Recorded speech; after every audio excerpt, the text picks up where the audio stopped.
Well, I was up at 4 this morning, couldn't sleep, so I got to something that I've been wanting to do for a while.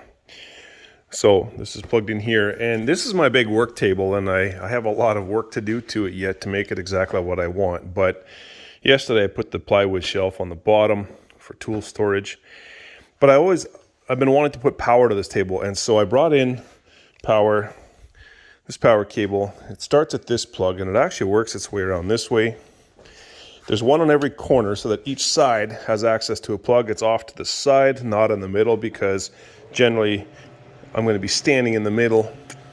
On the long side, I did put one in the middle because I'm going to be standing in the middle of the half, if you know what I mean. So if I'm standing here, I can plug in either here or there. So I never have more than roughly 4 feet of cord necessary. So I got the plug in the middle. I did put another one on this side. Like I said, there's one at the right corner on each side, but then there's nothing on this side. So if I'm here, I can plug in either there or here. And then it ends at this plug, and this one has a switch. And sometimes I have things like this sander or my planer up on top of the table, and instead of having to reach across, and actually the switch on the sander is very small, and whatever, I have the option of using that switch or just having a master switch here. And there are other tools as well, like for example my router there. I'm going to be putting another plug in here where I'm going to have the switch for the router recessed into here, or probably more likely just on the front, because the router switch is on the router itself. And when you buy a fancy router table, they often have the switch built into the table.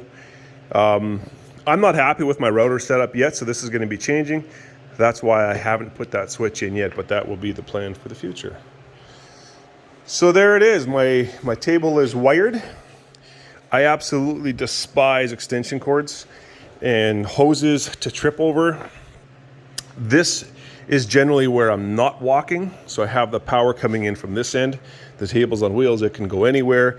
This cord's about 30 feet long. I have outlets everywhere in the shop, so it can be plugged in anywhere, but I generally am working on that side. So this is going to be the only cord that's got to come across to power the entire table.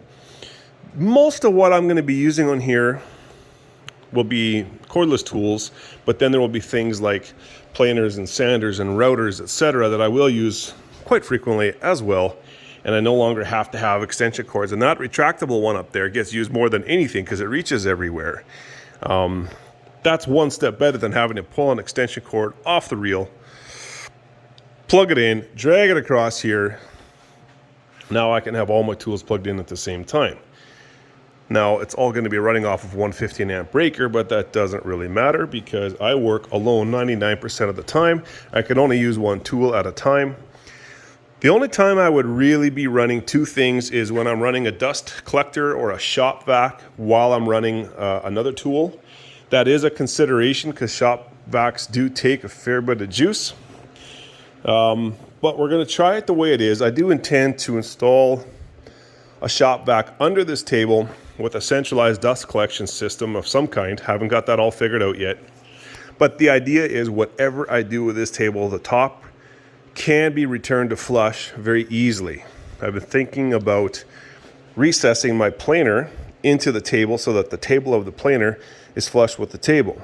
I've been thinking about doing the same thing with the sander, just recessing it in, and when I'm done with it, I can slide it out, throw it underneath, and put a blank back in to keep the table flush again. So all these things I'm thinking about doing for the future. For now, I've got power to my table, and that's already a big step.